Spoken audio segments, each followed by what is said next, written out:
I'm Brooke Mitchell, 31 years old, and for most of my life, I've been known as the family disappointment. While my Harvard-educated sister saved lives as a neurosurgeon and my brother sold his tech startup for millions, I was the marketing coordinator my mother introduced with a sigh at family gatherings. My childhood was filled with backhanded compliments and not-so-subtle comparisons. That was until my portfolio manager Hannah called with news that would change everything. Before I tell you how my life completely changed, let me know where you're watching from in the comments. If my story resonates with you at all, hit that subscribe button because trust me, what happens next shocked everyone in my family. Growing up in Wellesley, an affluent suburb west of Boston, meant living surrounded by achievement. Our neighborhood was filled with doctors, lawyers, and business executives who sent their children to prestigious private schools and expected nothing but excellence. In our family, that standard was set and enforced primarily by my mother, Diane Mitchell. My mother built her reputation as one of Boston's most formidable corporate lawyers. She graduated top of her class from Yale Law School, made partner at her firm by 32, and approached parenting with the same ruthless efficiency she brought to the courtroom. Everything in our household was a measurement of success: grades, extracurricular achievements, social connections, and eventually, career trajectories. My father, James, worked as a financial consultant. While successful in his own right, he always existed somewhat in my mother's shadow. He was the more nurturing parent, but rarely contradicted my mother's harsh assessments. "Your mother just wants what's best for you," he would say after particularly brutal criticism sessions, a phrase I grew to resent almost as much as my mother's direct condemnations. Then there were my siblings, the golden children. My sister Kimberly, for years older than me, seemed genetically programmed for success. She was reading chapter books by kindergarten, skipped second grade entirely, graduated high school as valedictorian, and breezed through Harvard before entering its medical school. Now at 35, she's a neurosurgeon specializing in pediatric cases, saving children's lives while my mother collects newspaper clippings about her accomplishments. My younger brother Brian, despite being only 29, had already outpaced both of us in my mother's estimation. A math prodigy who taught himself coding by age 12, he graduated from Princeton with dual degrees in computer science and business. He launched his first tech startup during his senior year and sold it 2 years later for a sum that mother made sure everyone in our extended family knew about. And then there was me, creative, sensitive, and perpetually falling short. I still remember the first time I heard the phrase family disappointment. I was 8 years old and had just participated in the regional math competition that Kimberly had won 3 years running. Mathematics wasn't my strong suit, but mother insisted I follow in my sister's footsteps. When I didn't even place in the top 20, she didn't comfort me. Instead, as we walked to the car, she gripped my shoulder and said to her friend Linda, "Well, I suppose every family has its disappointment." I pretended not to hear, but those words burrowed deep. School was always challenging for me, not because I lacked intelligence, but because my brain worked differently. While my siblings thrived in rigid academic environments, I struggled with standardized testing and memorization. My report cards were filled with BS and the occasional C, each one prompting a lengthy lecture about Mitchell family standards. Kimberly never brought home anything less than an A, mother would say, waving my report card like evidence in a trial. And Brian is already taking advanced placement classes. What are we going to do with you, Brooke? What I lacked in traditional academic prowess, I made up for in creativity. By middle school, I discovered a passion for art and digital design. My bedroom walls were covered with my paintings and sketches. My computer was filled with digital creations and early attempts at website design. When I brought home a first-place ribbon from the school art show, I thought finally I'd found something to make mother proud. "That's nice, dear," she said, barely glancing at my winning portrait. But art doesn't pay the bills, does it? Unless you're Picasso, and let's be realistic. The pattern continued throughout my teenage years. Every achievement of mine was minimized, while my siblings' accomplishments were celebrated extravagantly. Kimberly's acceptance to Harvard prompted a catered party with 50 guests. When Brian won the state science fair, Mother took out an announcement in the local paper. When I was selected for a competitive summer program in digital arts, Mother told relatives I was just going to computer camp. Family gatherings became showcases for my siblings' achievements and subtle reminders of my inadequacies. Thanksgiving dinners featured aunt after aunt asking Kimberly about her medical research or uncle after uncle discussing Brian's business ventures. When they finally turned to me with a polite, "And what about you, Brooke?" Mother would usually interject with, "Brooke is still finding her way," or "Brooke has always been our creative one," the subtext clear to everyone at the table. By high school graduation, I had internalized the narrative. I was the family disappointment, the one who would never measure up, the Mitchell who had somehow missed receiving the success gene. My self-esteem was in tatters, and worse, I believed I deserved the treatment I received because I had failed to meet the standards so effortlessly achieved by my siblings. What no one in my family seemed to notice or care about was how their constant comparisons and criticisms were crushing my spirit. The creative, enthusiastic child I had once been was replaced by a young woman filled with self-doubt and anxiety. Even my artistic pursuits, once my refuge, became sources of stress as I measured them against impossible standards. The saddest part? I started to believe them. I began to see myself through my mother's disappointed eyes, internalizing the idea that I was somehow fundamentally deficient. That belief would follow me into college and beyond, shaping decisions both large and small, until a single phone call would finally begin to break its power. The spring of my senior year of high school brought the next major installment in my family's disappointment saga, college acceptance letters. While Kimberly had been courted by every Ivy League school and Brian had received a full scholarship to Princeton, my applications yielded different results. Yale, Harvard, and Princeton. Mother's top choices all sent polite rejection letters. I was waitlisted at Cornell, but ultimately not accepted. The University of Massachusetts Boston, my safety school, welcomed me with open arms. When Mother saw the letter, her lips thinned to a barely visible line. "Well," she said, sliding the acceptance letter back across the kitchen counter, "I suppose UMass is fine for now. You can always transfer after a year when you've proven yourself. Just a phase." That night, I overheard her on the phone with her sister, my Aunt Patricia. "No, not the flagship campus, just Boston. It's practically a community college. I don't know what went wrong with Brooke. We gave her all the same advantages as the others." Despite Mother's dismissal, I found my undergraduate years surprisingly liberating. Away from the constant comparisons of home, I began to discover who I actually was rather than who I wasn't. The UMass Boston campus was diverse, with students from various backgrounds and life experiences. For once, I wasn't surrounded by carbon copies of my high-achieving siblings. During my sophomore year, I discovered my passion for digital marketing and multimedia design. The blend of creativity and strategic thinking suited my skills perfectly.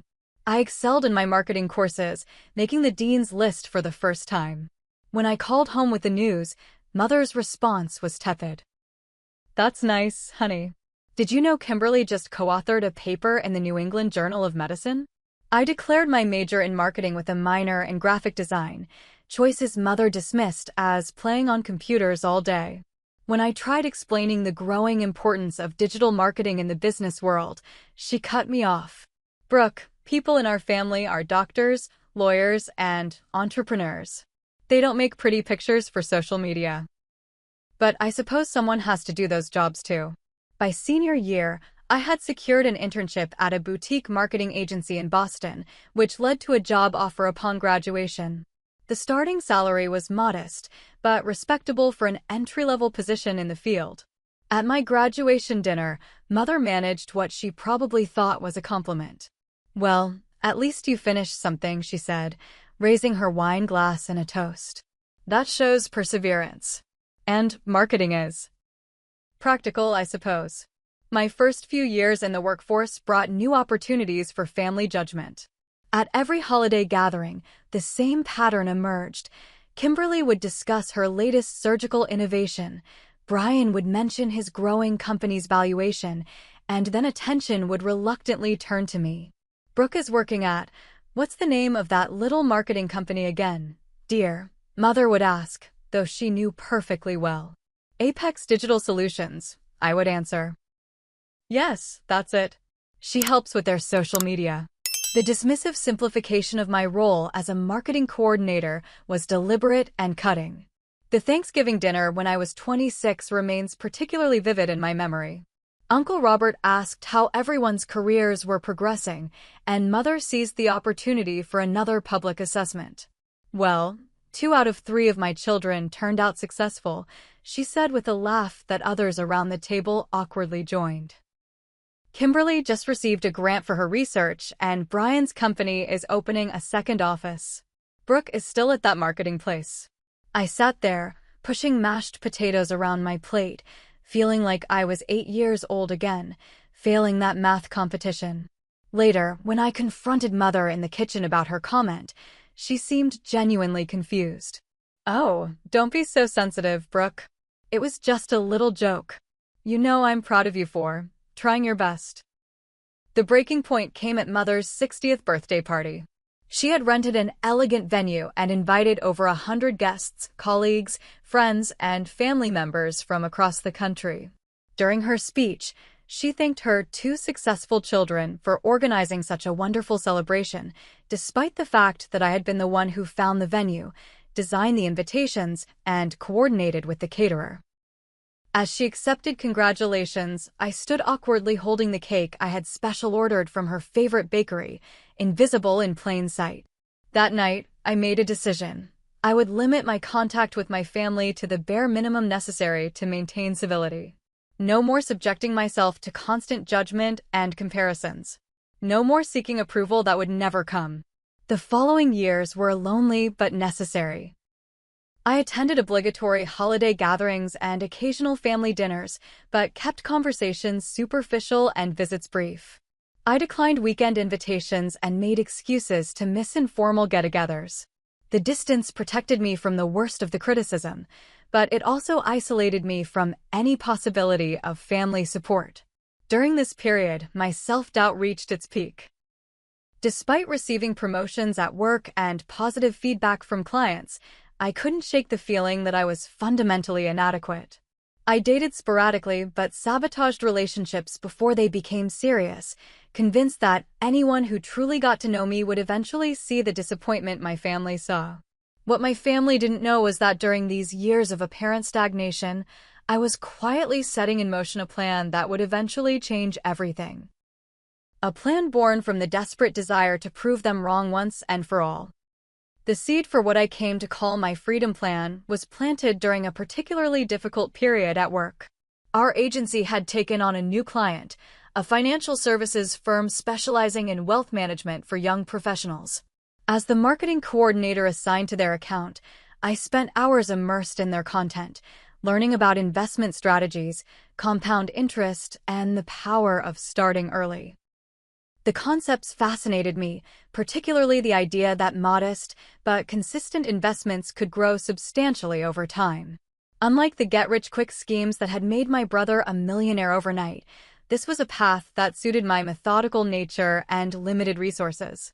Around this same time, I met Morgan Freeman, and yes, he'd heard every joke about sharing a name with a famous actor. Morgan was a new creative director at our agency, brought in to oversee the redesign of several major client websites. In his mid-40s, Morgan had an unusual background.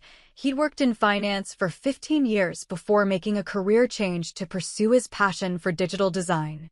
We bonded during late nights at the office, finishing client presentations and troubleshooting website issues.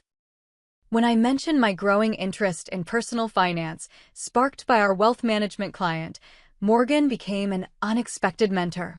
"The thing about money," he told me over coffee one morning, "is that it's just a tool. Most people never learn how to use it properly. They either worship it or waste it. The smart ones make it work for them." Over the next few weeks, Morgan shared insights from his former career. He explained concepts that the wealth management content had only touched on. tax-advantaged accounts, dollar cost averaging, diversification beyond the basics.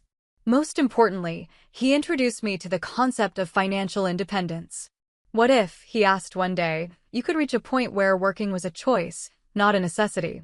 Where your mother's opinion of your career couldn't hurt you because you didn't need her approval or anyone's to survive. The idea was revolutionary to me. I'd always seen money as something I needed to earn through work, not something that could eventually work for me. The possibility of financial autonomy represented something I desperately craved: freedom from judgment. With Morgan's guidance, I developed what we called my 5-year freedom plan. The first step was opening investment accounts, a 401k through work, a Roth IRA for tax-advantaged growth, and a standard brokerage account for additional investments.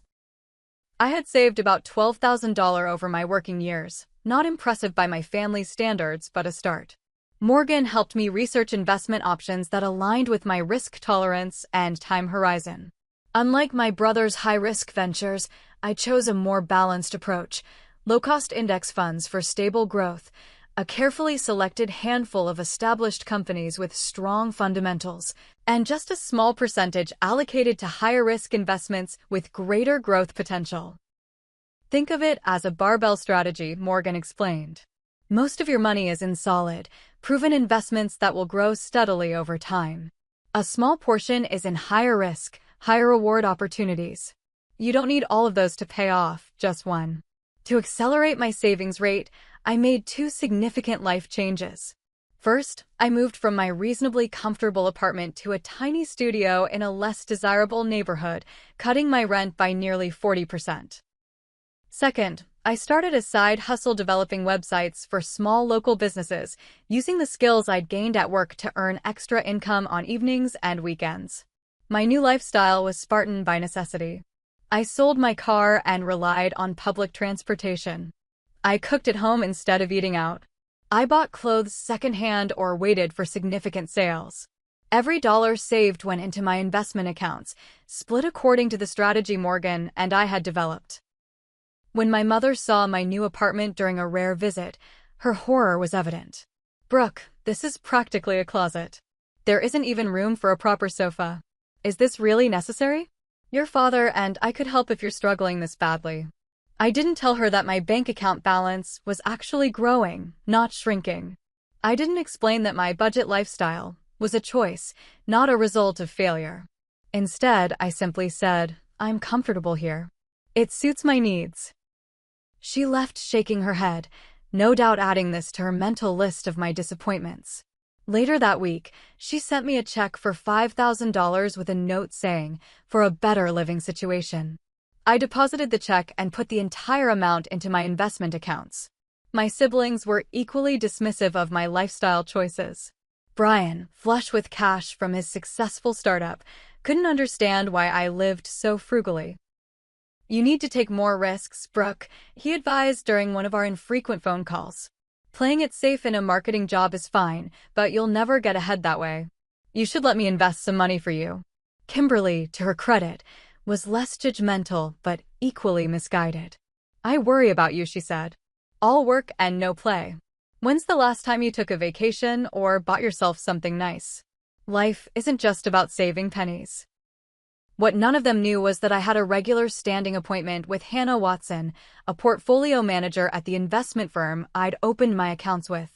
Every quarter, Hannah and I would review my portfolio performance, make adjustments as needed, and update my investment strategy based on market conditions and my growing knowledge.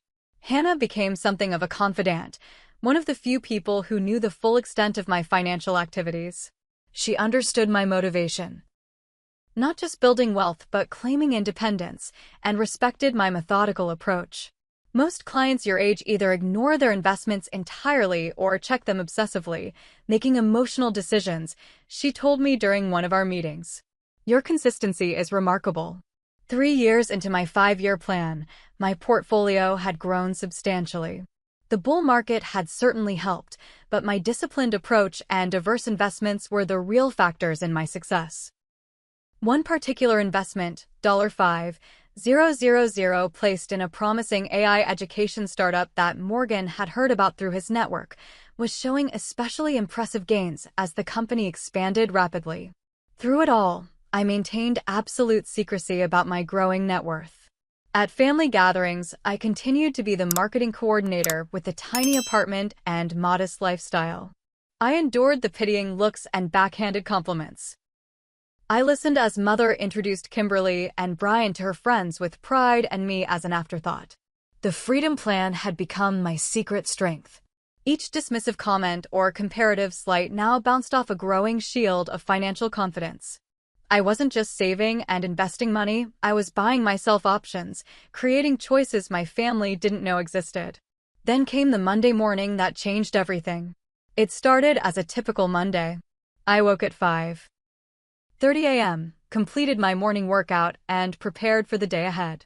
The weekend had included a mandatory family dinner celebrating Brian's latest business venture, a new app that had secured significant second-round funding.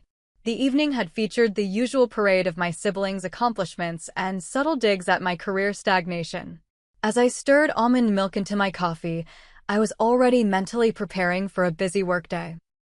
We were launching a major campaign for a new client, and I had a presentation to finalize before the 10 a.m. meeting. I was reviewing my notes when my phone rang. The screen displayed Hannah Watson's name, which was unusual. Our quarterly meeting wasn't scheduled for another 3 weeks. "Hannah, good morning," I answered, immediately concerned. "Is everything okay?" "Brooke, I'm glad I caught you before work." Hannah's voice had an unusual quality, controlled excitement. "Do you have a minute to talk? This isn't something that should wait." My stomach tightened. Despite the overall growth of my portfolio, I'd always feared a market crash or some catastrophic investment failure would derail my carefully constructed plan. "What's wrong? Has something happened to my accounts?" "Nothing's wrong," Hannah replied, and I could hear the smile in her voice. "Actually, something's very right. You remember that education technology startup you invested in about 2 years ago? EDUI. Of course. It had been one of my higher-risk investments, based on Morgan's recommendation. I'd put $5,000 into the company when they were still in early growth stages. They're being acquired. The deal was just announced internally to shareholders before the public release later today. Google is buying them for their adaptive learning algorithm. That's good news?" I wasn't sure why this warranted an early morning call. "Brooke, it's exceptional news. Based on the acquisition price, your $5,000 investment is now worth approximately $457,000. And that's just the cash portion. There's also a stock component that could increase the value further depending on Google's share price at closing." My coffee mug slipped from my hand, splashing hot liquid across the kitchen counter. I barely noticed. $457,000? My voice sounded distant, as though someone else was speaking. "That can't be right."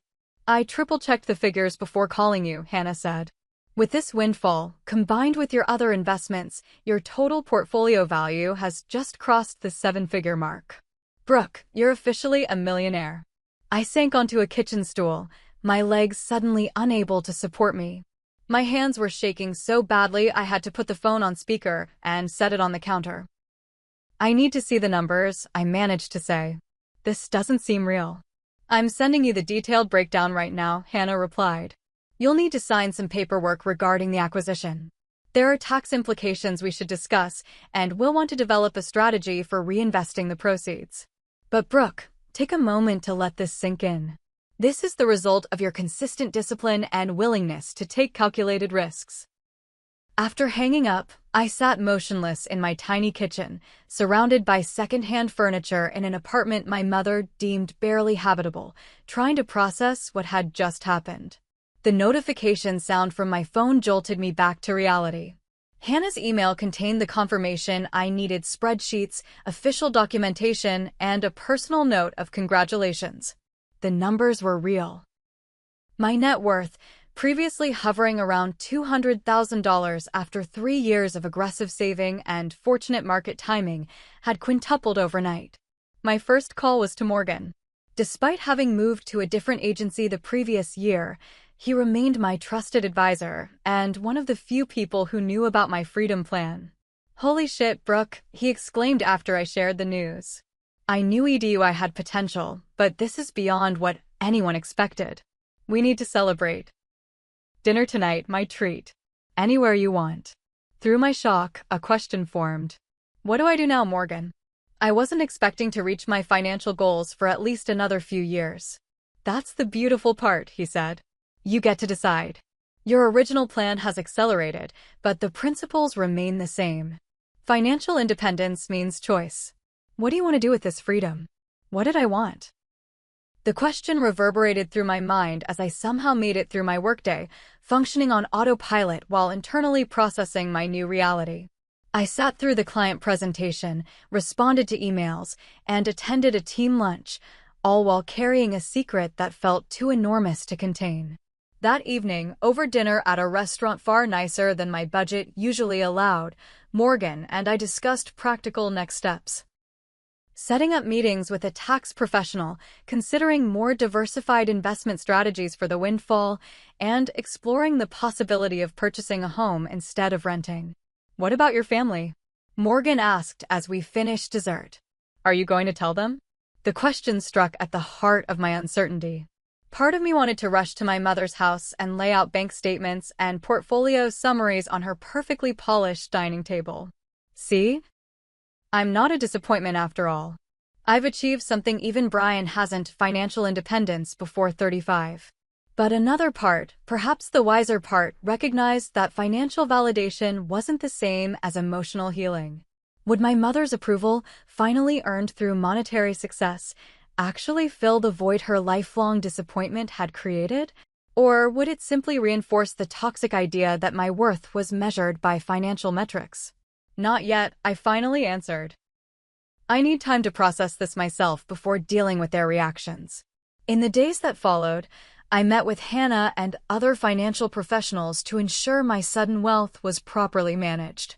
I began researching condominium options in Boston's Back Bay neighborhood, not to impress anyone, but because I genuinely liked the area and wanted the stability of owning my home. At work, I maintained my normal routine, though with a newfound sense of calm. The constant anxiety about measuring up, about proving myself, had been replaced by something unfamiliar: confidence. Not arrogance, but the quiet certainty that I had options. I could stay in my current position because I chose to, not because I had no alternatives. For nearly 3 weeks, I kept my financial transformation completely private, telling no one besides Morgan and my financial advisors. I wanted to experience this new reality on my own terms before subjecting it to my family's judgment. Then came another family dinner invitation, this one impossible to decline. My mother had reserved a table at Sorellina, one of Boston's most exclusive Italian restaurants, to celebrate Brian's latest business success. The text message made her expectations clear: dinner at Sorellina this Saturday at 7 p.m. to celebrate Brian's new funding round. Business attire. Everyone will be there. No excuses. I knew then that the time for privacy had ended. The family dinner would be the setting for my revelation, whether I was fully prepared or not. Sorellina gleamed with understated luxury, all dark wood, crisp white tablecloths, and soft lighting that flattered its well-heeled clientele.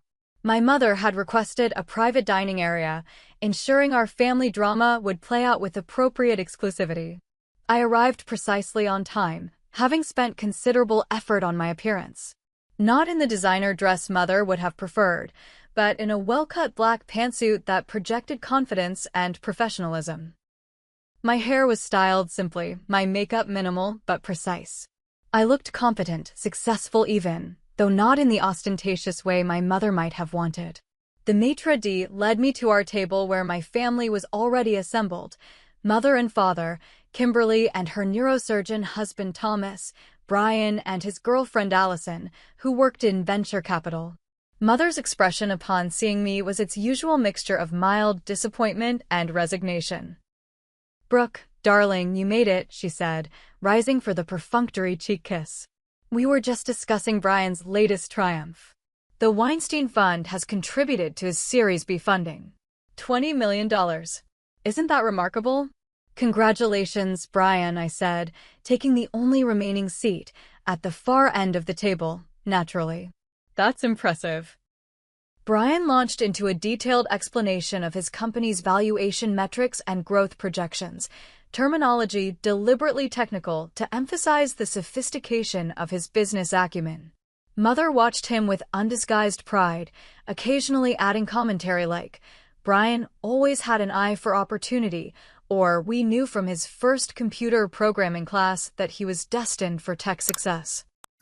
The waiter arrived to take our orders, momentarily pausing the Brian appreciation ceremony. After selecting our meals and a wine that Mother deemed acceptable, the conversation shifted briefly to Kimberly's recent publication in a prestigious medical journal. "They're considering her for the Lasker Award," Mother informed the table, though this was clearly not news to anyone but me. "The youngest nominee in the category's history." "Not quite the youngest," Kimberly corrected with practiced modesty, "but certainly among them." Father, who had remained largely silent as was his custom, made a brief attempt at inclusion. "And how are things with you, Brooke? Anything new at work?" Before I could answer, Mother interjected, "Brooke received a promotion recently, didn't you, dear?" "What was the title again?" "Senior Marketing Strategist," I replied, knowing full well she remembered, but chose to minimize it. "Yes, that's it. Moving up the ladder at your little agency." "That's nice." The dismissive tone was familiar, but for once, it didn't sting. The knowledge of what was in my investment accounts provided an invisible shield against her judgment. Brian, never one to miss an opportunity for condescension masked as helpfulness, leaned across the table. "You know, Brooke, I could always find something for you at my company. Our marketing team is expanding, and with your experience, limited as it may be to smaller clients, you might fit in somewhere on the team. Entry-level positions can be stepping stones." "Entry-level," I repeated, an unexpected laugh escaping me. "Brian, I've been in the industry for nearly a decade." "Yes, but corporate marketing for a tech startup is a different animal," he explained with the patronizing tone he reserved for those he deemed less business-savvy. "The pace, the stakes, it's not like running social media campaigns for local businesses." I took a sip of water, using the moment to decide. This was it, the opening I needed. The perfect segue had presented itself, and I could feel Morgan's encouraging presence in my mind. "Own your success, Brooke. You've earned it." "Actually," I said, setting my glass down deliberately, "I've been thinking about making a career change." This caught everyone's attention. Mother's eyebrows rose fractionally, the most surprised she would allow her Botox to display. "Oh," she said. "Finally reconsidering law school?" I always said it wasn't too late. "Not law school," I replied. "I'm considering starting my own digital marketing consultancy, focusing on helping small to mid-sized businesses develop comprehensive online strategies. There's a significant market gap there." The table fell silent for a beat too long. Mother recovered first. "Brooke, darling, starting a business requires capital, experience with high-level clients, and, frankly, a certain business acumen." She glanced at Brian as she emphasized the last point. "Perhaps in a few more years, after you've saved and gained more experience." "I have the capital," I stated simply. Father frowned. "Did you take out a loan?" "Brooke, in this economic climate, no loans," I interrupted gently. "I've been investing for the past 3 years. Quite successfully, as it happens." Brian's interest was piqued. Investments were his territory. "What sort of investments?" "Not those micro-investing apps, I hope. They're basically toys, not serious financial tools. A diversified portfolio.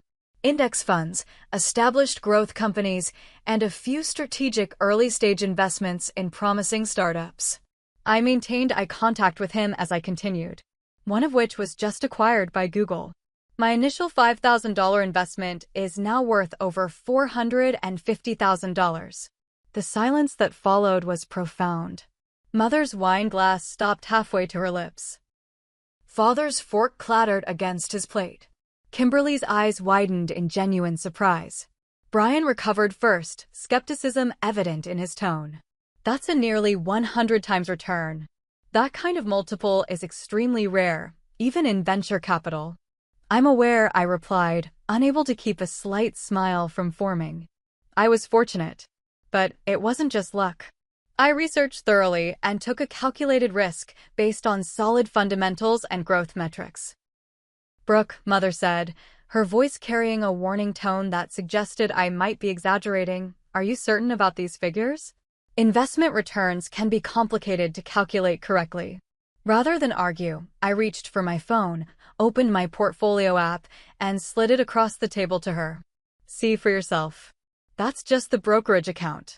There's also my Roth IRA and 401k, which bring my total portfolio value to just over $1.2 million. Mother stared at the screen, color draining from her face as she processed the numbers. Father leaned over to look, his expression shifting from doubt to astonishment. My God, Brooke, he whispered. This is extraordinary. Mother passed the phone to Brian, who scrutinized it with the intensity of someone searching for evidence of fraud. Finding none, he handed it back to me, his expression unreadable. Well, Mother said finally, reaching for her usual control, I suppose you always had your father's head for numbers. It must have just taken longer to manifest in you than in Brian. The familiar attempt to rewrite history, to claim my success as somehow resulting from family traits rather than my own efforts, despite their discouragement, might once have infuriated me. Now, it merely amused me. Before I could respond, Father did something unprecedented. He contradicted Mother. No, Diane, he said firmly. Brooke did this entirely on her own. We never encouraged her financial interests. In fact, you especially, dismissed them. This success belongs to Brooke alone, and I for one am incredibly proud of her initiative. The table fell silent again. Father rarely challenged Mother, particularly in public. His doing so now, in defense of my accomplishments, felt like its own kind of vindication. Kimberly was the first to break the tension. Brooke, this is amazing, she said, and her smile seemed genuinely warm. I had no idea you were so involved in investing. You must have been living on practically nothing to save enough for this kind of portfolio growth. That tiny apartment, Mother murmured, realization dawning. The modest wardrobe. You weren't struggling, you were saving. Strategic frugality, I confirmed. Every dollar I didn't spend went into my investment accounts. Brian's competitive nature couldn't stay subdued for long. Which other startups did you invest in? What was your selection methodology? Did you use a specific valuation model? The barrage of questions was his way of reclaiming expert status, of re-establishing the hierarchy where he was the financial genius of the family.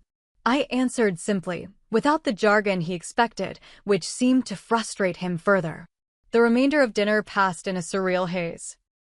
Mother was uncharacteristically quiet, processing the shift in family dynamics. Father asked thoughtful questions about my investment strategy and business plans. Kimberly seemed genuinely interested in my experiences. Only Brian maintained a competitive edge, repeatedly mentioning that his company's valuation made him worth considerably more on paper. As we prepared to leave, Mother pulled me aside near the coat check. Why didn't you tell us, Brooke? All this time we thought that I was the family disappointment. I finished for her. Yes, I know exactly what you thought. What you told everyone to think. That's not fair, she protested, but weakly. We only wanted what was best for you. No, I corrected gently, you wanted me to be what was best for you. There's a difference. I collected my coat and headed for the door, a curious mixture of emotions swirling within me. The validation I'd imagined felt hollow compared to the realization that financial success hadn't magically healed the wounds of years of emotional neglect. Yet there was also a strange sense of closure. I'd finally proven myself on terms my family understood, even if those weren't the terms that mattered most to me anymore. Driving home to my soon-to-be former tiny apartment, I felt neither triumphant nor bitter. Instead, I experienced something unexpected: compassion. For my younger self who had internalized so much undeserved shame, for my father who had finally found his voice, even for my mother whose rigid definitions of success had limited her ability to appreciate her own daughter. The confrontation was over, but the real work of redefining my relationship with my family was just beginning. The aftermath of the Soralina revelation was immediate and overwhelming.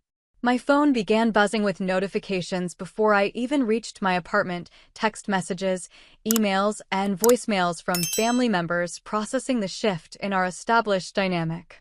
Mother's approach was predictably practical, bypassing any acknowledgement of past criticism to focus on future opportunities. I've set up a lunch with Harold Weinstein. He's one of the top financial advisors in Boston. Tuesday at 1 p.m. at the Harbor Club. Don't be late. I declined politely but firmly. Thank you, but I already have a financial team I trust. I'm not looking for new advisors at this time. Her response came quickly. Harold manages portfolios 10 times the size of yours. He can take you to the next level. My current advisors have helped me achieve exceptional returns. I'm comfortable with our relationship. This pattern continued for days. Mother attempting to insert herself into my financial decisions, me establishing boundaries she'd never before encountered from me.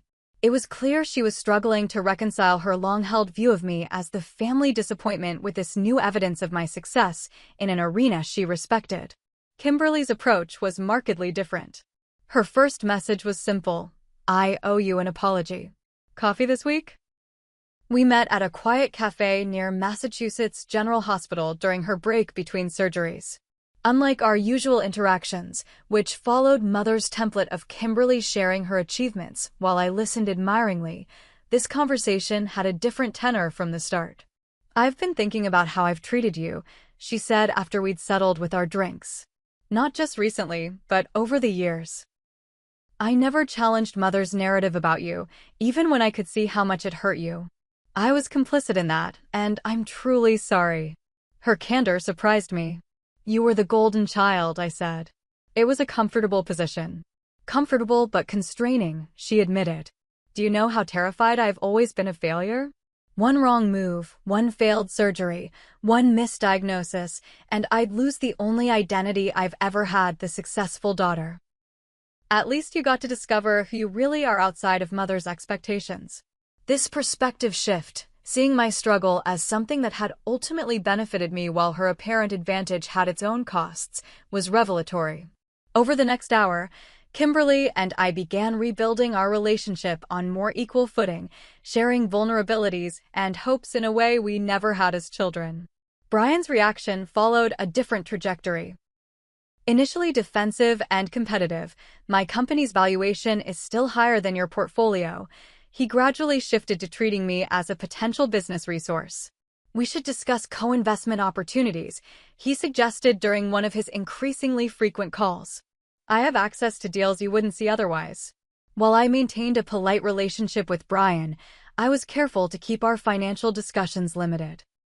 His need to position himself as the more successful sibling hadn't diminished.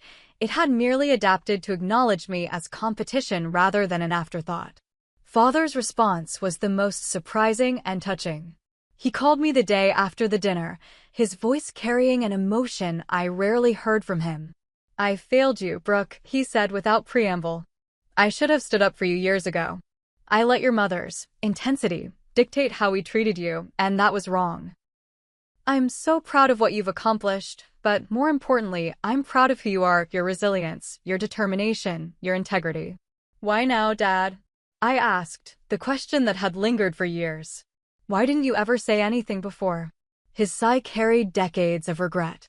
The path of least resistance becomes a habit.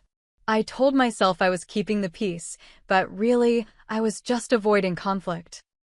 Watching you stand your ground last night made me realize how much courage I've lacked all these years. This conversation marked the beginning of a genuine relationship with my father, separate from Mother's influence. We began meeting for breakfast every other week, catching up on each other's lives and slowly rebuilding the trust that had been damaged by his years of passive enabling. As my family recalibrated to my new status, I focused on implementing the plans I'd been developing. I gave notice at my agency, explaining that I was starting my own consultancy.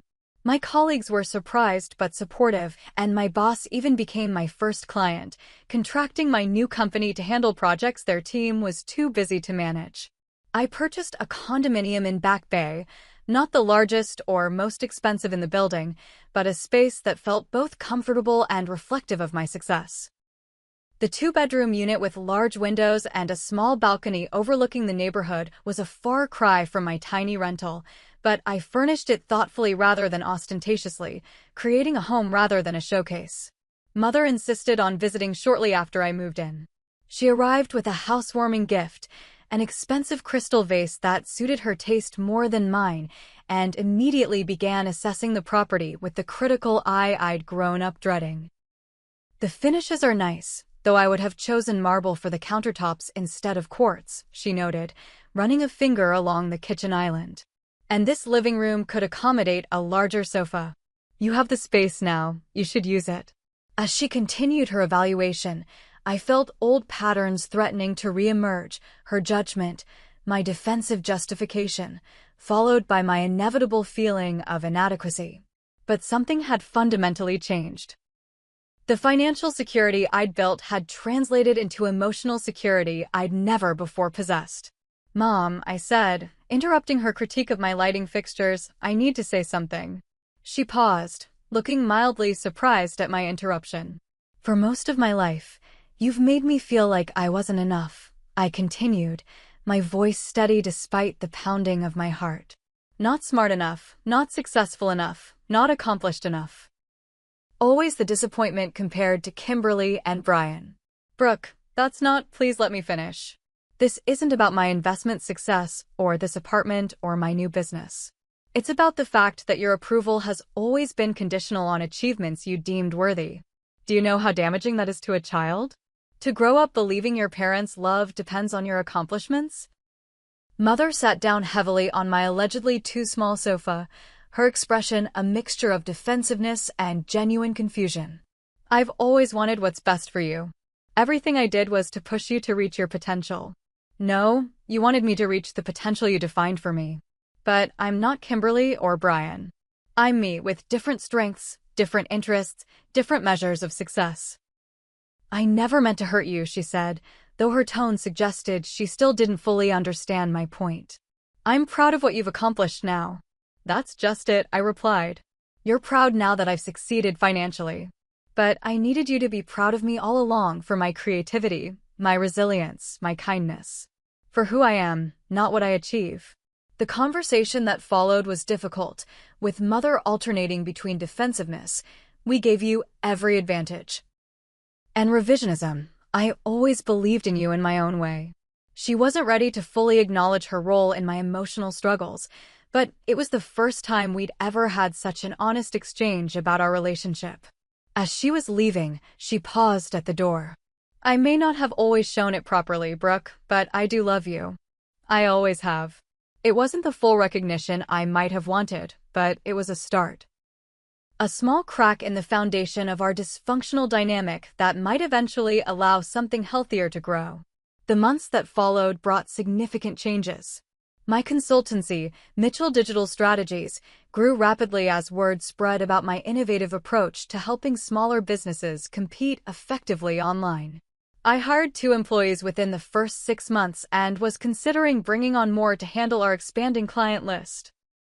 But beyond professional success, I experienced personal growth that was even more meaningful. Working with a therapist who specialized in family dynamics, I began to untangle the complex web of beliefs about myself that had formed during my years as the disappointment. I learned to recognize my intrinsic worth separate from external validation and to set healthy boundaries with family members. I also discovered a renewed passion for the creative pursuits I'd abandoned under Mother's criticism. I took painting classes at the Museum of Fine Arts, finding joy in the process rather than worrying about the result. I joined a writing group that met weekly to share and critique each other's work. These activities nourished parts of myself that had been neglected for too long. Perhaps most significantly, I began mentoring young professionals from disadvantaged backgrounds who were interested in marketing and digital media. Remembering how Morgan had guided me when I needed direction, I wanted to provide similar support to others facing obstacles. This led to establishing a small scholarship fund for creative arts students at UMass Boston, my alma mater that Mother had once dismissed as practically a community college.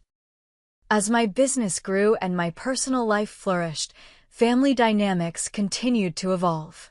Kimberly and I developed a genuine friendship, meeting regularly for dinner or weekend outings that had nothing to do with family obligations.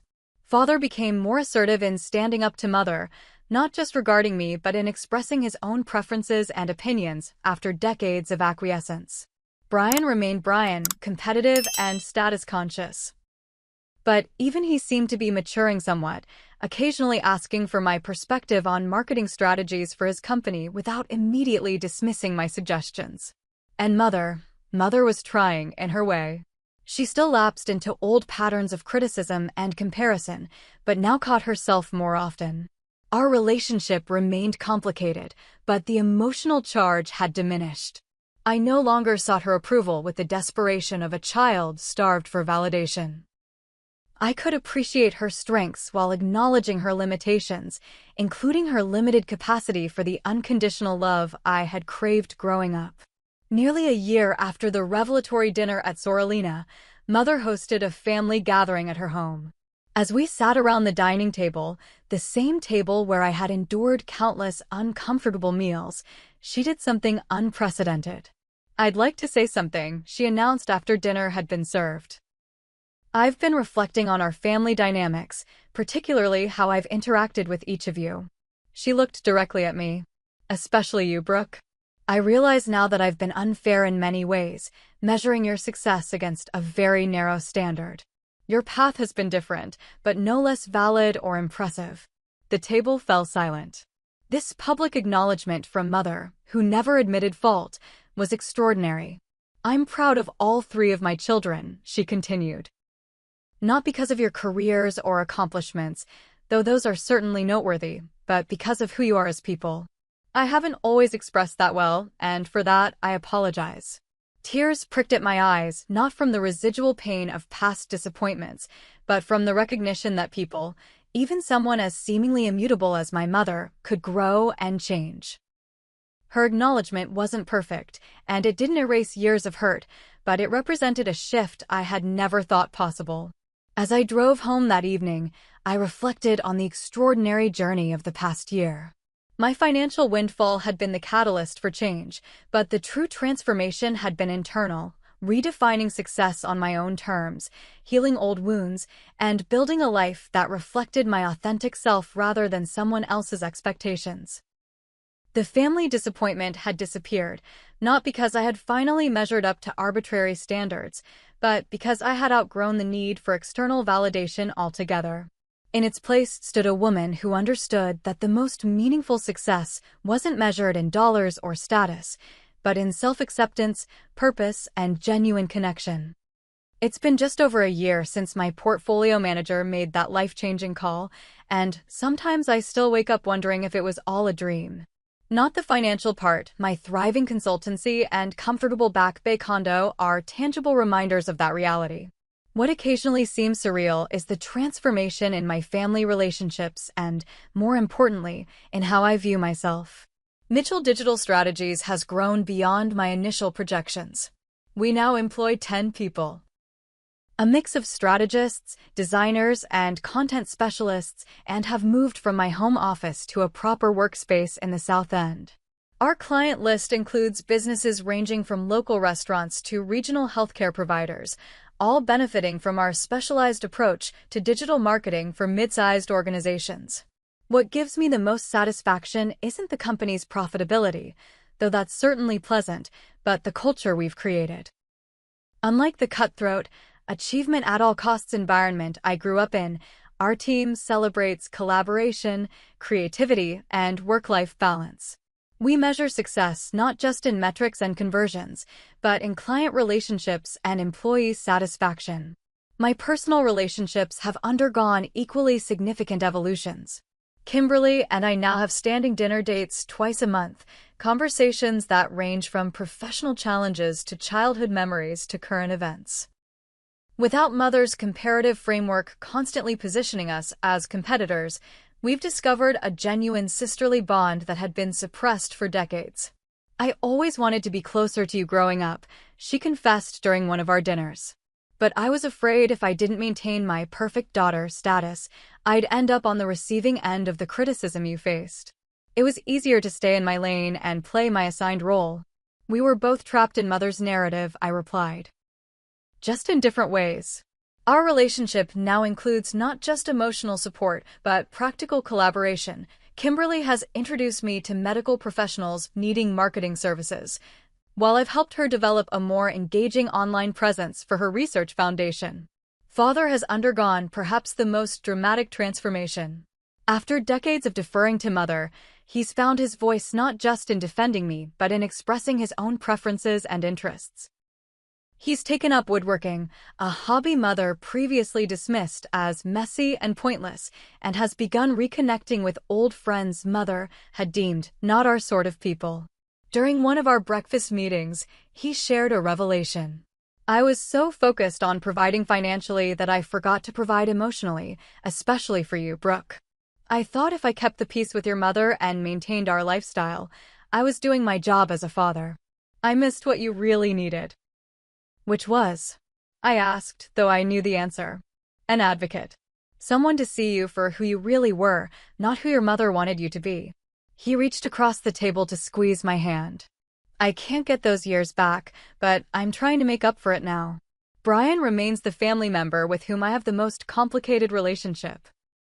His competitive nature hasn't fundamentally changed, though he's learned to be less overt about it since Mother's public recalibration of family dynamics. We maintain a cordial relationship, speaking at family gatherings and occasionally consulting on business matters, but without the deeper connection I've established with Kimberly and Father. And Mother. Mother continues to surprise me. Progress isn't linear, and she still occasionally slips into old habits of criticism or comparison, but she catches herself more quickly now. Our relationship has developed a new foundation based on mutual respect rather than her judgment and my desperate need for approval. The most unexpected moment in our evolving relationship came during a garden party she hosted for her social circle, events that had once been showcases for my siblings' achievements and tacit reminders of my inadequacies. As guests mingled on the terrace, Mother clinked her glass for attention. I want to thank everyone for coming today, she began with her usual polished charm. And I especially want to acknowledge my daughter Brooke, who recently received the Boston Business Journal's 40 Under 40 recognition for her innovative work in digital marketing. Heads turned toward me, and I felt a momentary flash of the old anxiety, being put on display, measured, potentially found wanting. But Mother continued in a tone I'd rarely heard from her. What makes me proudest isn't the award itself, though that's certainly impressive. It's the way Brooke has built her business with integrity, creativity, and genuine concern for her clients and employees. She's created success on her own terms, which takes courage I'm not sure I would have had at her age. The acknowledgement wasn't just of my professional accomplishments, but of the values underlying them.